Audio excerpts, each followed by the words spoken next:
Hey, what's up everyone? KobanRani456 here today, presenting to you all a new top 5, as it has been quite a while since I've done one of these, but I've decided to start these up again, and we're going to talk about something pretty controversial, and that is my top 5 underrated Sonic games.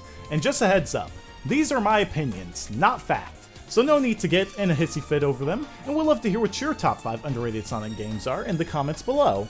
And also, if you do enjoy this video, and want to keep on seeing more of these on my channel, please make sure to go ahead and smash that like button, as these take an incredibly long time to prepare for you all, and greatly appreciate the people who do support this video. But anyway, enough of my rambling, let's get into this! So my number 5 pick is a more recent game in the Sonic series, and that is Sonic Lost World for the Nintendo Wii U. I've never understood the fervent hate for this game, as honestly, I see more people defend games like 06 and other flawed games more than this, when it's nowhere near as bad as the worst Sonic games. This isn't to say that the game isn't flawed, as the level design seemed copy and paste in some areas, the difficulty spike was really bad at the end of the game, story was forgettable and stupid, the wisps were about as useful as vasectomized semen, and the gimmicky stages, those were just god-awful. Pushing a watermelon and Super Mario Sunshine made me have a burning hatred for the fruit, and I'm black, so what makes you think it's okay for you to do it, Sega? Now that we've got all that out of the way, let's talk about the good things. I actually like the gameplay in the 3D sections a lot. The option to switch between 3 different speeds gave us more control over Sonic, as I've felt that's been a problem in some games like Unleashed, where I love going fast, but it was hard to do precise platforming because he was too fast. I see some people complain about the speed of the game, and yes, it's obviously not as fast as the boost, but it's comparable to the adventure games when you use Sonic's top speed option, the spin dash.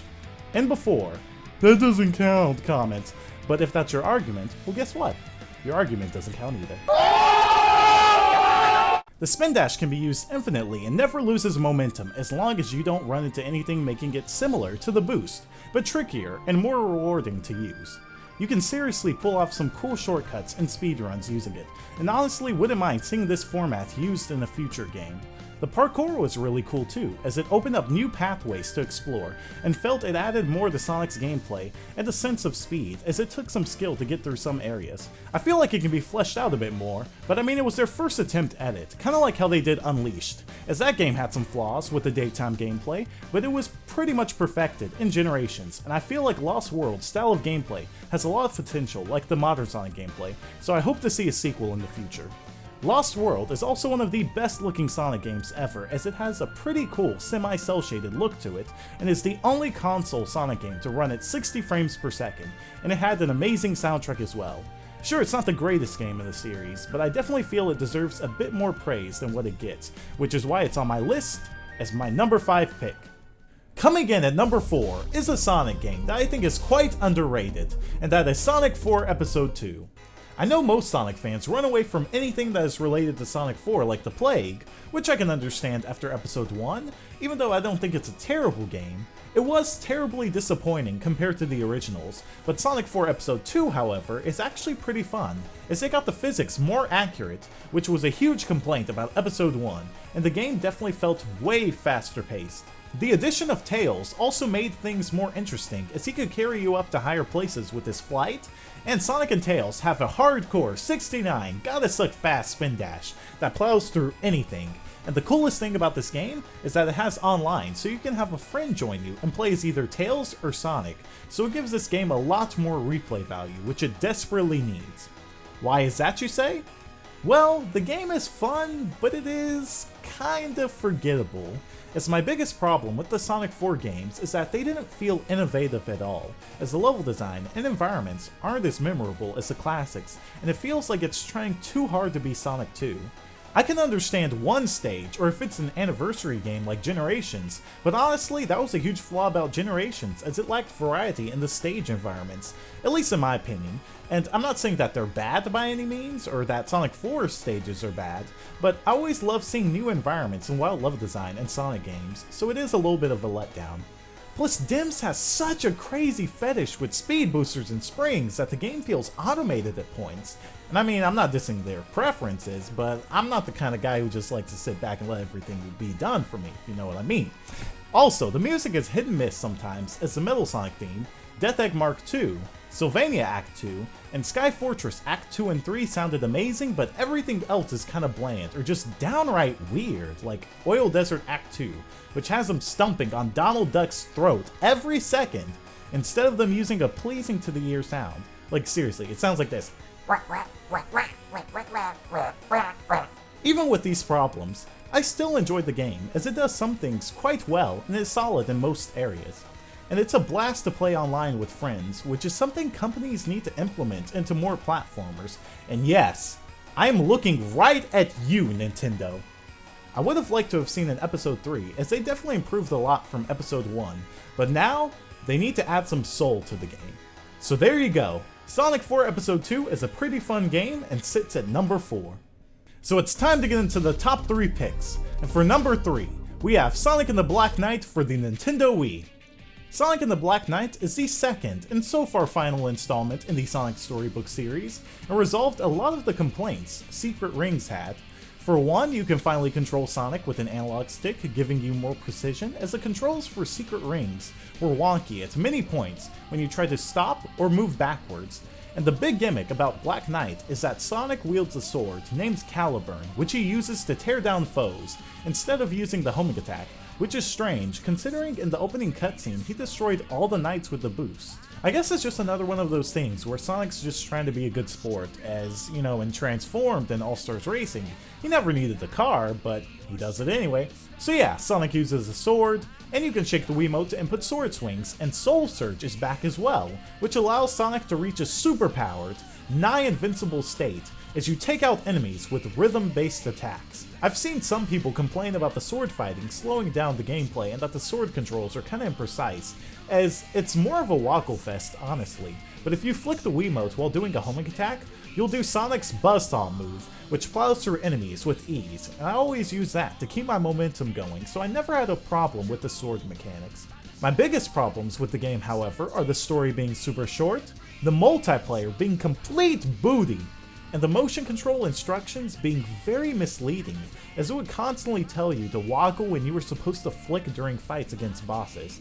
Like seriously, this game actually made me miss that blue little talkative F-boy, Omochao, and that's something I thought I would never say. Besides that though, everything else was fine. And, you know, sure, it's not your traditional Sonic game, but I had an enjoyable time with it from the start to end, which is something I can't say about Secret Rings, as you have to put so many hours into that game in order to get better controls and for the game to actually be fun. I also loved how you could play the Knights of the Round Table, who are basically Shadow, Blaze, and Knuckles, and once you unlock their ultimate weapons, you'll have oodles of fun and feel super BA. This game also has one of the best soundtracks in the series, and has more Crush 40 songs than any other game, which makes me wonder if this was like their goodbye to the Sonic series, cause we haven't gotten anything since this game. So yeah, I honestly never understood all the hate for this game, but doesn't matter because everyone has the right to their own opinion, and opinions don't affect my experience, so that's why I have this game as my number 3 pick for my top 5 underrated Sonic games.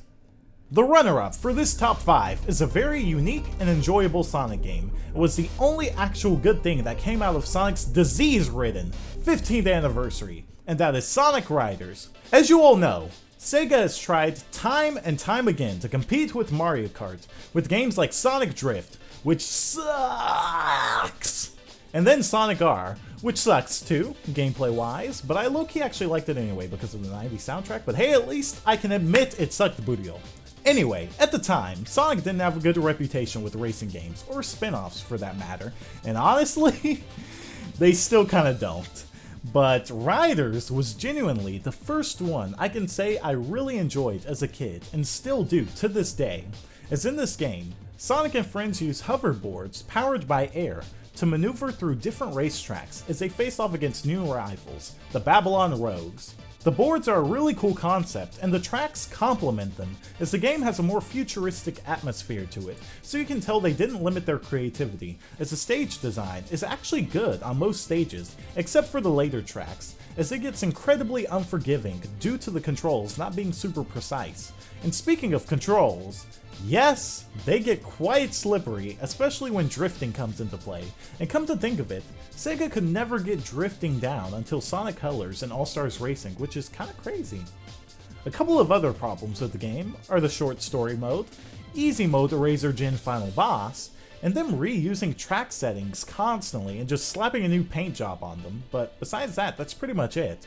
I thought the gameplay was really fun, and loved the variety you have with speed, power, and flight, kinda like Heroes, which increase replay value so you can go on alternate pathways. And there are also a ton of unlockable characters from the Sonic series, and phases from other Sega franchises like Knights and Ulala, and you can unlock a lot of really cool boards and gear like skates, ATVs, and more, with each type having their own pros and cons. I think my favorite thing about this game was how everything about it has a really cool, youthful vibe to it, as it reminds me of what Sonic was before, where he wasn't too edgy like say Shadow or Sonic 06, but was definitely targeting a teen audience, as the moment you turn on the game, you're greeted with an awesome animated intro and the super hype song Sonic Speedrunners. Seriously, no one can forget, I'm gonna hit you with Sonic Speed. I'm gonna show you. Like seriously, son, the memories are just flooding in right now. Plus, another thing about this game was that it was really competitive, especially with friends, and I liked how you'd attack people with cartoon humor and lines like, "You're a punk!" I also thought Jet the Hawk was a really cool character, but I will say his voice sounds weird, like he sucked a few the night before, and almost sounds like Jason Griffith was trying to be an older version of Scratch the Chicken.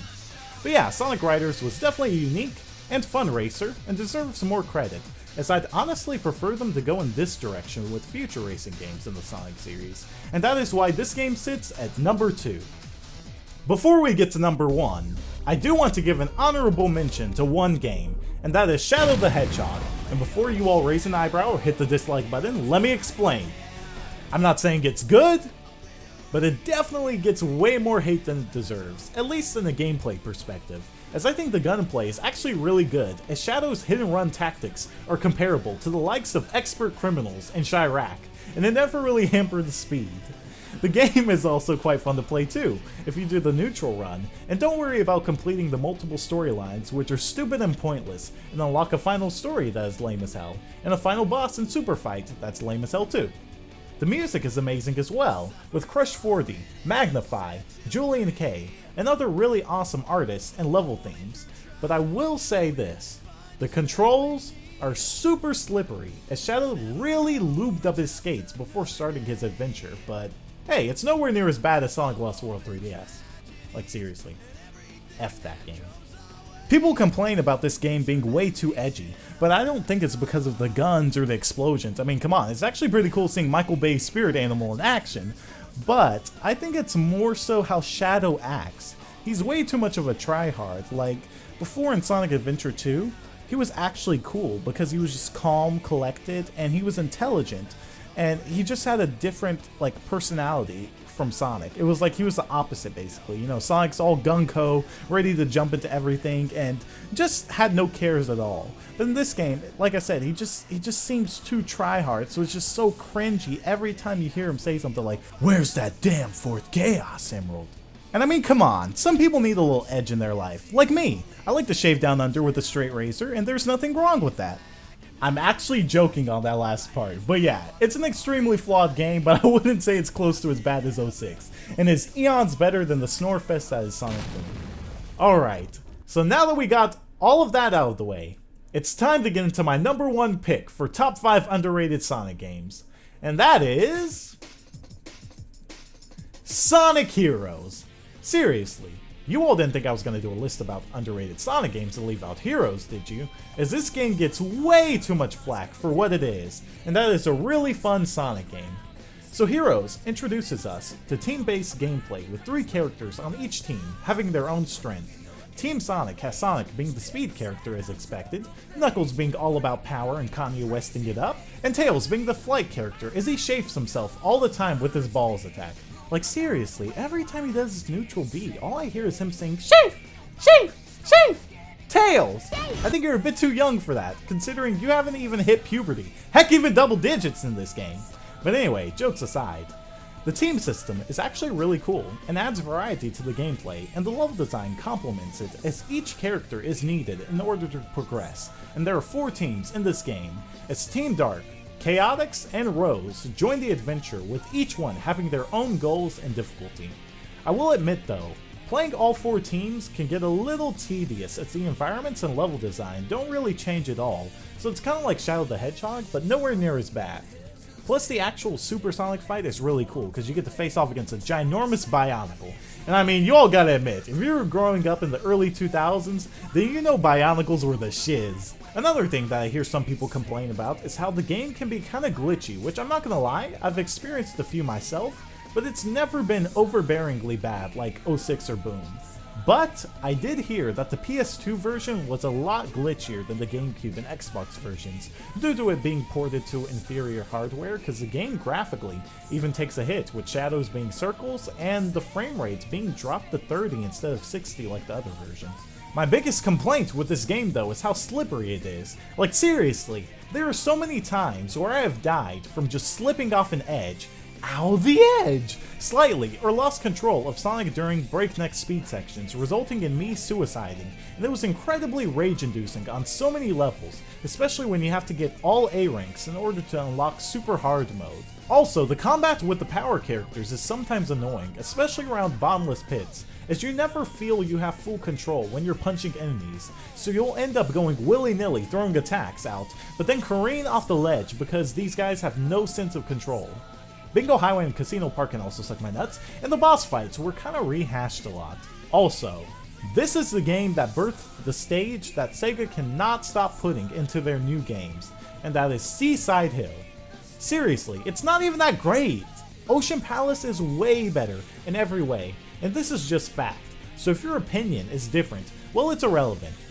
Joking and whining aside, this game is really good, as it's not the best Sonic game, but it's without a doubt a classic, as the graphics were good for its time and ran a smooth 60 frames, level design and music were great, and the story was actually pretty decent, as it didn't try too hard, but wasn't too lighthearted.